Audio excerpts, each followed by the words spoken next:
Hey everyone, and welcome to the channel. Today I'm going to be doing something a little bit different, which is why I don't have the regular setup of like a figure in its box. This is a rough review of the Ultimate Gohan from the Dragon Ball superhero movie, but as a complete figure. So if you had every single superhero figure release that came with accessories for Gohan, what if you had that? Would that make Ultimate Gohan genuinely the ultimate S.H.Figuarts? Is he fully accessorized one of the best figures they've ever done? Because as a baseline, the figure itself was really good, but his accessories were a bit lacking. But as a complete package, what does that make him? So, here he is. This is Ultimate Gohan with his base accessories. So he had 4 pairs of hands and 3 faces. And it was fine, nothing too crazy. And like all the other superhero releases were pretty standard as well.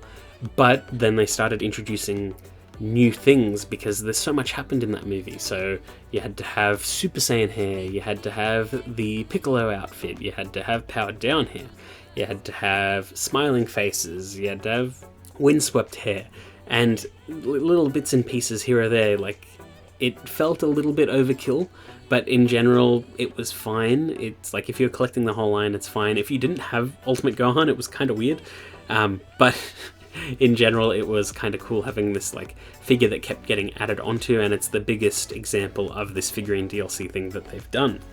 So here is Gohan with all of his accessories.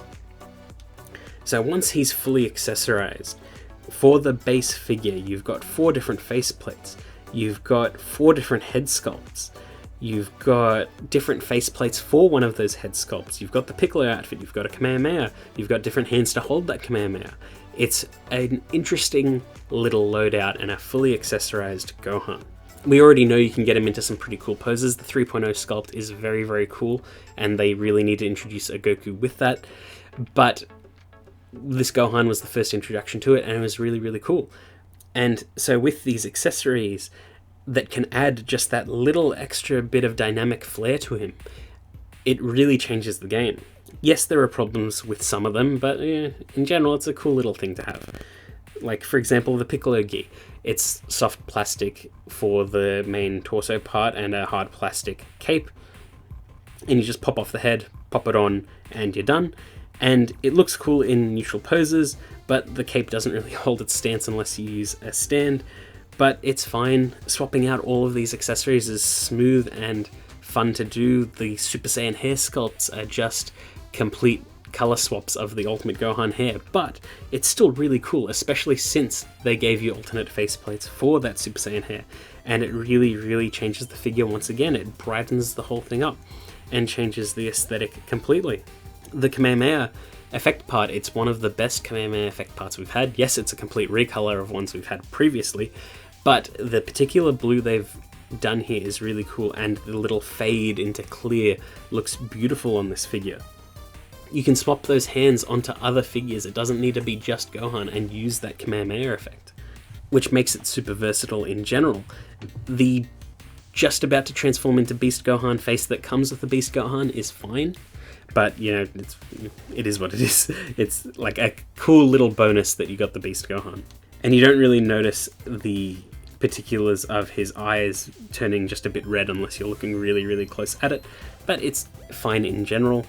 The other cool thing about all of this is that the Beast Gohan figure in general is completely compatible with Ultimate Gohan, so if you want to really go far into it, you just take off the head of Beast Gohan and his entire accessory set is compatible with the Ultimate Gohan. I didn't show that one here because I pretty much showed that in my review, but you do get even more accessories that way, like the folded arms, different hands, the special beam cannon.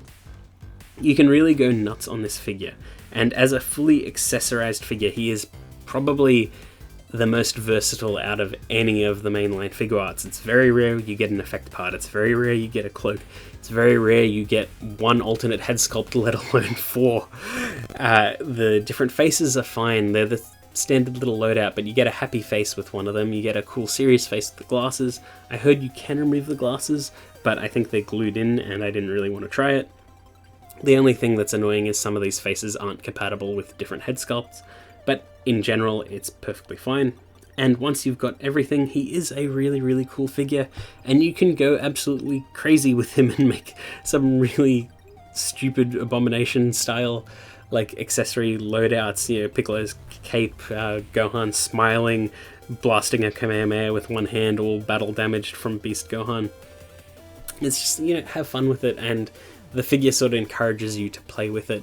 A fully accessorized Gohan is a lot of fun, and while the price point to get all of this is steep and some accessories are better than others, you do still get, you know, like 5 extra figures once you collect all of this stuff. So it's like there's a bit of a fair enough trade-off in it, because you shouldn't just be buying those figures for the accessories. You should be buying those figures because you want them. And that was a bit of the problem with the Gamma figures, because you had to buy them or pre-order them before the movie came out, I think, or just after it came out.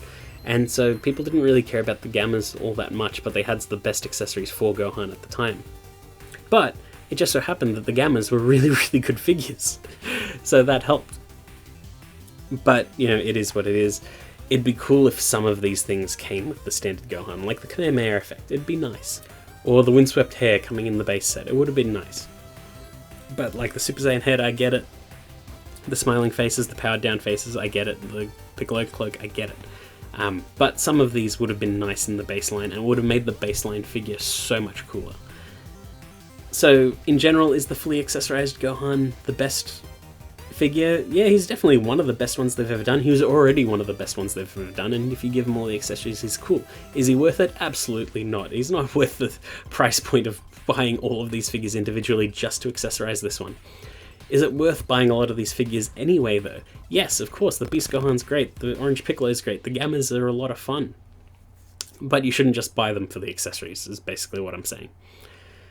And yeah, he's fun once he's complete, and he was fun normal anyway. But yeah, that's pretty much it. I hope you enjoyed that video, and I will see you all next time.